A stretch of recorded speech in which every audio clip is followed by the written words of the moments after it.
पीहू एक अदा से मुस्कुराते हुए सर हिलाकर कहती है, हाँ। तब अनिमेष कहता है, अब अगर कहा कि जाओ उन पार्क में बैठी लड़कियों के पास, तो मैं ये कहूँगा कि जाओ, मुझे तुमसे बात ही नहीं करनी। पीहू नखरे से भरे अंदाज में कहती है, यानी कि अभी से नखरा? अनिमेष कहता है, नहीं नहीं, ऐसी बात नहीं है।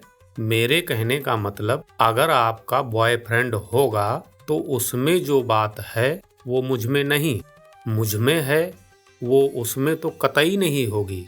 अब अगर तुम एक गमले में उगे 3 फूलों की सुगंध ले लो तो क्या पाप होगा? पीहू, नहीं, मेरा कोई बॉयफ्रेंड नहीं है।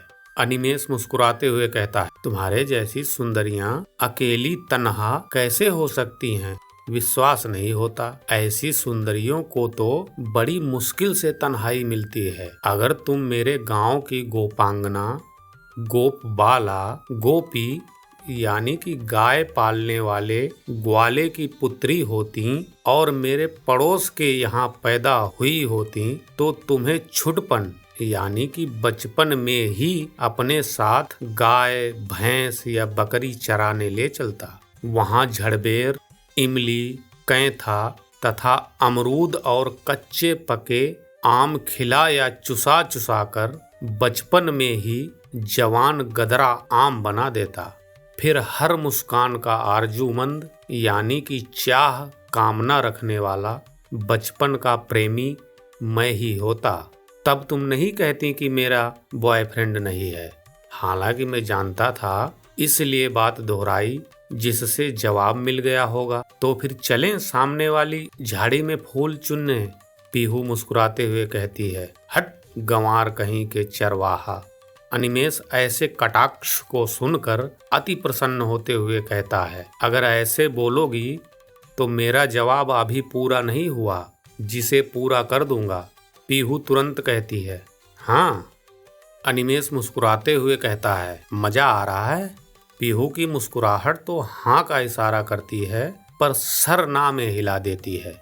अनिमेष इशारे को समझकर कहता है कि तुमने कहा था कि मुझ में ऐसा क्या देखा जो मेरे पास आ गए? तो बताता हूँ।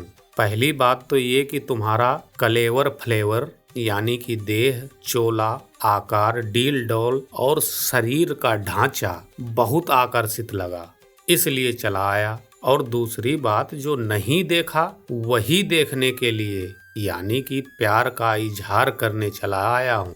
पीहू गुस्से में सा मुंह बनाते हुए कहती है, मतलब? अनिमेष तभी सवाल कर देता है कि लड़के लड़कियां प्यार क्यों करते हैं? पीहू कहती है, बहुत ही अश्लील इंसान हो। मैं जानती हूँ कि तुम सब लड़के एक जैसे ही होते हो। अनिमेष कहता है, ये तो ऐसी बात हो गई जैसे कि नजर आदमियों की खराब और पर्दा औरतों को कराया जाता रहा है। पीहू जरा सा मुस्कुराते हुए कहती है, हाँ बिल्कुल सही कहा। अनिमेष कहता है, फिलहाल तुमसे ज्यादा तो अश्लील नहीं हूँ, क्योंकि तुम ही ने मुझे डायरेक्ट कर देने वाला सवाल किया, इसलिए डायरेक्ट बताना पड़ा। खैर, अभी वो गाना याद आता है जिसका श्रेय उनको ही जाता है जिन्होंने ये गाना बनाया कि जिंदगी की राहों में रंजो गम के मेले हैं, यहाँ भीड़ है कयामत की, फिर भी हम अकेले हैं। अकेले हैं इसलिए तुम्हारी कांटेदार आंखों में उलझने चला आया, और आपने बिना जाने आम की खास से तुलना तो कर दी। कच्चे पके और गद्दर का अपना मजा होता है। पीहू मुस्कुराते हुए, अच्छा? अनिमेष कहता है, सच ही कह रहा हूँ कि इस गुलिस्तां यानी कि फूलों के उद्यान में फूल तो विभिन्न प्रकार के बैठे, लेटे और टहल रहे दिखाई दे रहे हैं। कुछ एक दूसरे से बतिया रहे हैं तो कुछ खिलखिला रहे हैं, और कुछ खिलखिलाने की कोशिश में लिपटे चिपटे बैठे हैं। अगर यहाँ पार्क सामाजिक प्लेस ना होता तो सभी जोड़े झाड़ियों में पूर्ण खिलके ही घर जाते। हालांकि इस पुष्प वाटिका में बहुत रौनक है, पर सबसे ज्यादा रौनक 2 गुलबदन यानी कि 2 परम सुंदरियों, जिनकी फूलों के समान रंगत और कोमल देह की गुलफामियत यानी कि तुम 2 सुंदरियों से ही है। तुम्हारा रंग गुलाब के फूलों सा है, यानी कि इस गुलशन में बहार आपसे है, ना कि अन्य लड़कियों से। आप ही सबसे ज्यादा बहार बिखेर रही अकलंक कली, यानी कि निर्मल शुद्ध, बेदाग और निष्कलंक, यानी कि जिस पर कोई कलंक ना लगा हो। हालांकि बेदाग हो ये तो नहीं कहूँगा, क्योंकि आपकी आज से पहले की जिंदगी के बारे में मैं नहीं जानता। हाँ, अकल्पनीय यानी कि जिसकी तुलना ना की जा सके, वो अतुलनीय दिखी, इसलिए आपके पास खिंचा चला आया। और फिर मेरा एक ही माथा है, यह कितनी गद्दर देवियों को सजदा करेगा। ऊपर से मैं ऐसा आदमी जो कंकड़ पत्थर और हीरा में हीरा नहीं बल्कि ऐसा पत्थर चुनता हूँ जिसे पूज सकूं। तुम ही अर्चनीय, उपासनीय तथा वंदनीय दिखी, इसलिए खींचा चला आया। तुम्हारे आकर्षक शरीर में गजब का आकर्षण है, इसलिए खींचा चला आया। या यूं कहूं कि आवश्यक शरीर की आवश्यकता के कारण खींचा चला आया। या ये कहना भी गलत नहीं होगा कि तुमने तो मेरी शांति के तोते उड़ा दिए। पीहू मुस्कुराते हुए कहती है, अब अगर मुझे गद्दर वद्दर देवी से भी कहा तो एक फूंक से भस्म बनाकर उड़ा दूंगी। अनिमेष कहता है, तो फिर देर किस बात की? जो आसमान तुम्हारे हिस्से में आया है उसी में उड़ा दो। उड़ा क्या, साथ में उड़ा ले चलो। पीहू मुस्कुराते हुए, यार मुझे लगता नहीं कि तुमसे जीत पाऊंगी, इसलिए कम से कम देवी कहकर अपमानित तो मत करो। अनिमेष कहता है, अगर ऐसी बात है तो तुम मुझे अपना देवता समझकर मेरा कर दो। पीहू मुस्कुराकर कहती है, नहीं, मैं नहीं कर सकती। अनिमेष कहता है, अगर किसी काम को करने का प्रयास नहीं करोगी तो कम से कम प्रयासहीन बातें तो मत करो। फिलहाल सबका देखने का अपना अपना नजरिया होता है। मेरा ये है कि मैं स्त्रियों को देवी ही मानता हूँ, और जिसे नहीं मानता वो सीनाजोरी यानी कि अनुचित बातों को भी बलपूर्वक उचित सिद्ध कराने का प्रयास करके जोर जबरदस्ती मनवाना चाहती हैं। फिर भी तुम कह रही हो कि अपमान मत करो। बड़ी गंभीर लौंडिया जान पड़ती हो। पीहू बहुत जोर से हंसते हुए कहती है, हाँ हूँ तो। अनिमेष कहता है, तो भस्म से याद आया कि जिस चिराग ने पागल हवा का सामना किया वो बुझा ही है, लेकिन मैं इतनी जल्दी बुझने वाला चिराग नहीं हूँ, क्योंकि मैं ऐसा चिराग हूँ जो तेल बाती से नहीं बिजली से जलता हूँ। और हाँ, अभी तक तो देवियों ने बकरों की बलि ली है। तुम मेरी चाहती हो तो ये भी सही है। पीहू थोड़ी भावुक होते हुए कहती है, मत करो यार ऐसी बातें। अनिमेष कहता है, क्यों, दर्द हो रहा है? पीहू भावुक स्वर में ही जवाब देती है, कहती है कि नारी का तड़प तड़प के जीना कितने कष्ट का जीवन है। फिलहाल हाँ, दर्द तो हो रहा है। अनिमेष कहता है, बात तो बड़ी गंभीर कह दी, खैर गालों में हो रहा है क्या? पीहू धीमे स्वर में, नहीं।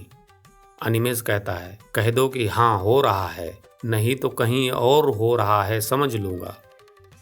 पीहू मुस्कुराते हुए कहती है, हाँ गालों में ही हो रहा है, वो भी तुम्हारी बातों से हंस हंस कर। अनिमेष कहता है, ऐसी बात है तो फिर अब आंखों से हंसना।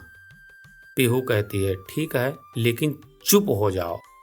अनिमेष कहता है, अगर चुप रहने को कहोगी तो खामोशी से मांगी गई मन्नत पूरी करनी पड़ेगी। आकांक्षा बहुत देर से बहुत कुछ दोनों की बातों के बीच में बोलना चाहती थी, पर नहीं बोल सकी, लेकिन अब कहती है कि क्या चाहते हो?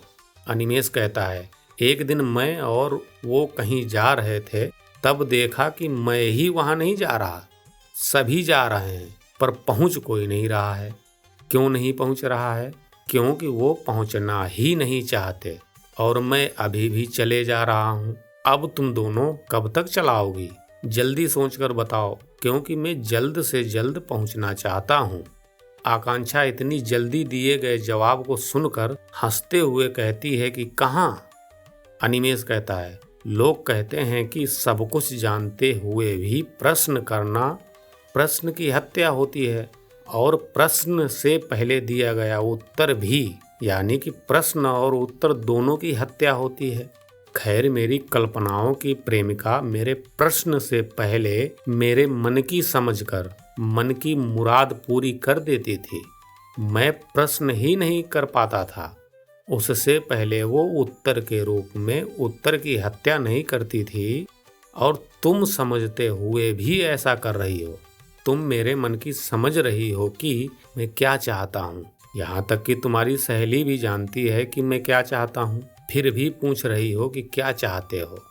एक अति सुंदर, अति प्यारी के दर पर आए दरवेश, यानी कि साधु, सन्यासी, फकीर, भिक्षुक, विनीत, विनम्र और प्यारे आदमी को प्यार की ही उम्मीद होती है, जिसे प्यार देकर दरिया दिली यानी कि सज्जनता, नेकी, अति उदारता, दान देने की प्रवृत्ति और दयालुता दिखानी चाहिए। वो जिस उम्मीद से आया है उसे वो मिलना चाहिए।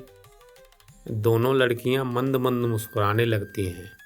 अनिमेष कुछ देर मुस्कुराने के बाद कहता है, हाँ तो वही जो मेरे परिवार वाले चाहते हैं। आकांक्षा कहती है कि इतनी गंभीर बातें मेरे पल्ले नहीं पड़ती, सही से समझाओ कि क्या चाहते हो। अनिमेष कहता है, जब एक परिवार की हसीन लड़की दूसरे परिवार में जाती है तब उस परिवार के सदस्य अपनी नई नवेली बहू को बहुत चाहते, दुलारते और प्यार करते हैं। पीहू इतना सुनते ही फिर मुस्कुराने लगती है। अनिमेष कहता है, लो मुस्कुराकर मेरी बात टाल दी। आगे की कहानी अगले भाग में सुनिए, और अगर कहानी अच्छी लग रही हो तो लाइक, कमेंट, शेयर और चैनल को सब्सक्राइब जरूर करें। धन्यवाद।